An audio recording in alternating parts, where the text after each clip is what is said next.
هاك العام أستاذنا في الصدقية الله يرحمه الشيخ سيدي حميد النيفر حكى لنا حكاية عايشة راجل. شنية هذه عايشة راجل؟ المرأة اللي يقولوا مسترجلة، إنسان ما هم بداو ديما في الدار مش كيف اليوم، وهي ما تقعدش في الدار. كيف هاك الجريدية اللي كانت تدور في تونس اليوم يجي 3 ولا 4 سنين ما عادش تشوفها، يمكن ماتت.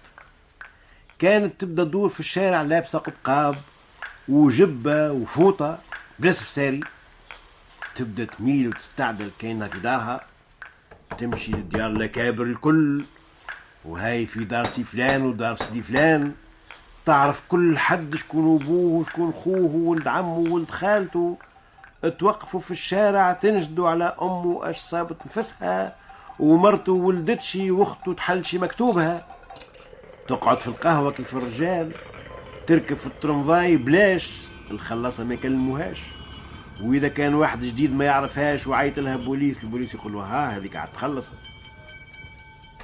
هذه كيف ما كانت عايشة راجل اللي حكالنا عليها الشيخ الله يرحمه. كيف ما كان زاد اليوم يجي 30 سنة في النفيضة أمك سالمة الهمامية، تبدأ قاعدة في قهوة لاجريان هي والرجال وتحكي وتاخذ كلمة وتعطي كلمة.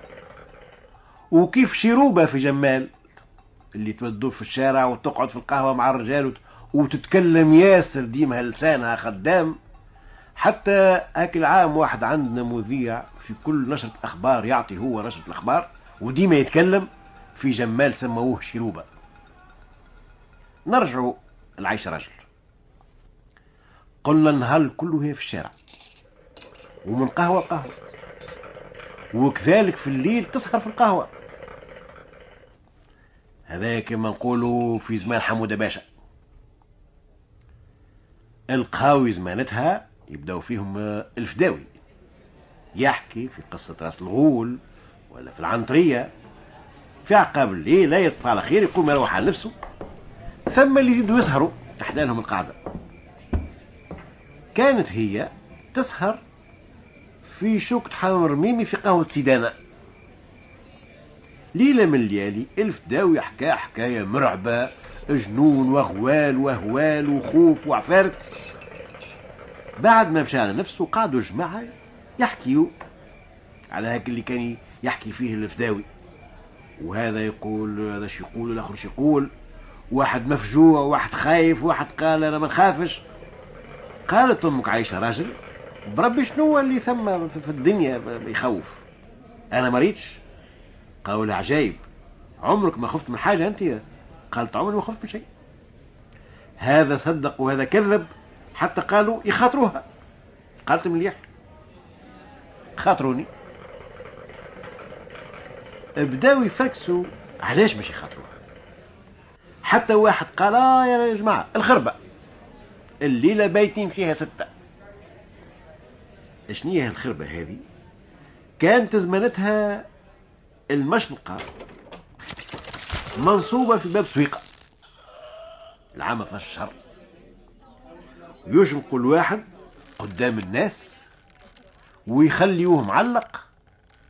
كيف تعشي العشية يهبطوه يحطوه في كانت معصرة قديمة يمكن تثبت على زمان الرومان، خربة ما يعرفوش حتى شكون ماليها.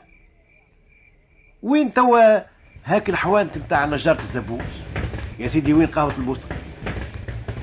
هاك الخربة هذيك ما زال فيها باب، عوان الحاكم يحلوا الباب يدخلوا هاك المشنوق يردوا عليه الباب بيته ثميك، ومن غدوك الصباح يجيوا يهزوا يدفنوه. عاد قال واحد الليلة ثم 6 بايتين في الخربة، 6 شنقوهم نهارتها وعند المغرب هبطوهم حطوهم في الخربة حتى الغدوة. أي قال لها تمشي لهم؟ قالت نمشي. تحل الباب وتدخل لهم وتقف عليهم وترجع لنا؟ قالت نعم. حل الباب وندخل لهم. قالوا شيء ماك تكذب انت تنجم؟ قال جربوني. قالوا يمكن تحل الباب وتقف وراه ومنها تخرج تجري، وتقول هاي دخلت. قالت لا ندخل لهم.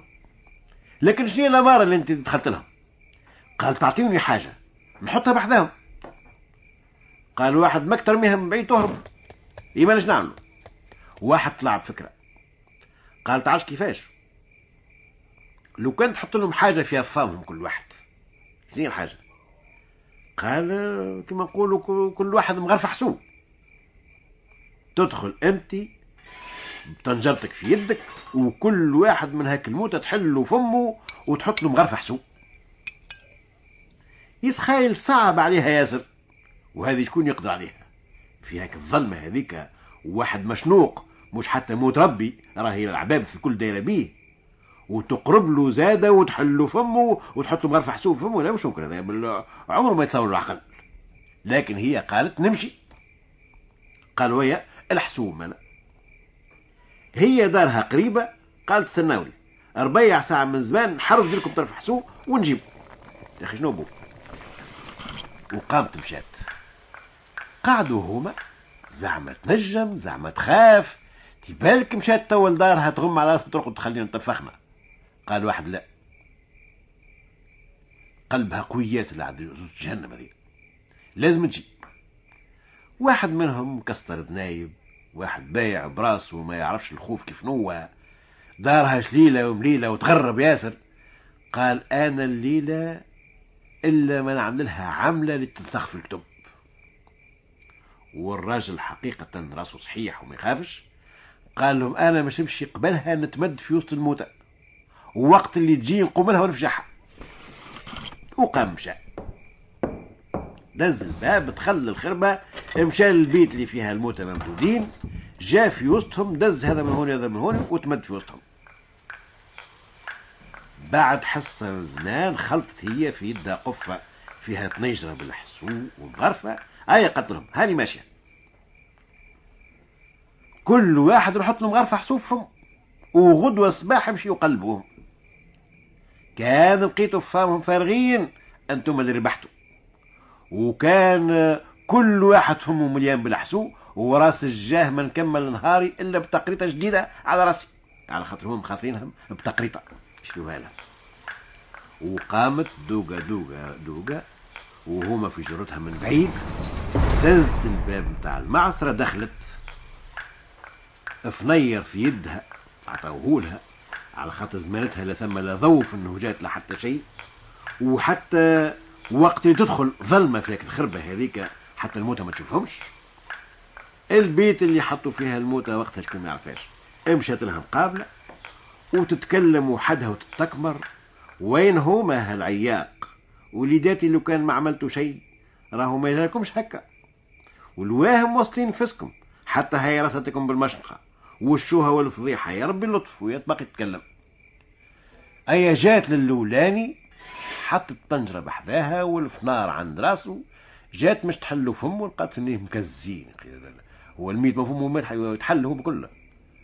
قالت حتى انا زادة نسيت اللي الميت فمه ما يتحلش. على كل حال كل واحد نحلو شفايفه ونصب له مغرفته. ما كانش التقريطة والله ما نشوفها. وعبات مغرفة وصبتها له. نقلت للثاني، هي طبست عليه وخينا ممدود في الوسط، هز راسه على غفلة وقال لها وين دوات هاك الكلمة هذيك في ظلام الليل ومعصرة فارغة ودمس الصدام تاعها قوي والليل سماع. يسخيلها مش تفجعها هاك العزوزة وتطيح ما في عينها بلة. يا أخي لا تفجعت لا شيء. أما قالت له استنى حتى يجيك طريقك، ما تعرفش تصبر اللطف يا ربي. ها هيك الزربة متاعك من وصلتك المشنقة. وحطت مغرفة للثاني الثالث الرابع الخامس السادس السابع. قالته هما ما قالوا 6 هما 7 غشوني. هي كملت وخرجت، لقات جماعة واقفين تحت الحيط. كيف شافوها تفجعوا. قالت لهم 7 راهم مش 6 يا غشاشين. كيفاش عايشة 7؟ قالت راس الجاه 7. هي نعم. وحيد منهم زاد عامل قبيح. قال لي وانا قلت له اصبح تجيك طريقك. والله ما عطيته الا كيف جات طريقه، لا هو خير منهم. قالوا صح عليك، التقريطة ربحتها، غدوة تكون عندك. لكن وينو فلان؟ شبيه ما خرجش؟ قالت ما فلان. قالوا لها السابع. قالت بربي تكو ميت مازال مش يخرج لكم.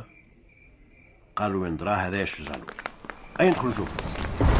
دخلوا في نارهم يلقاهم 7 ممدودين وصاحبهم في الوسط، العينين محلولة مزعزة والوجه أصفر وجه ميت. طبسوا عليه مسوه دزوه عملوه لقوه بارد سكة ميت. كان ماشي فجعها يا أخي كيف قال لها وانا وقالت له اصبر تفجع هو وشهق شهقة واحدة وطلعت روحه.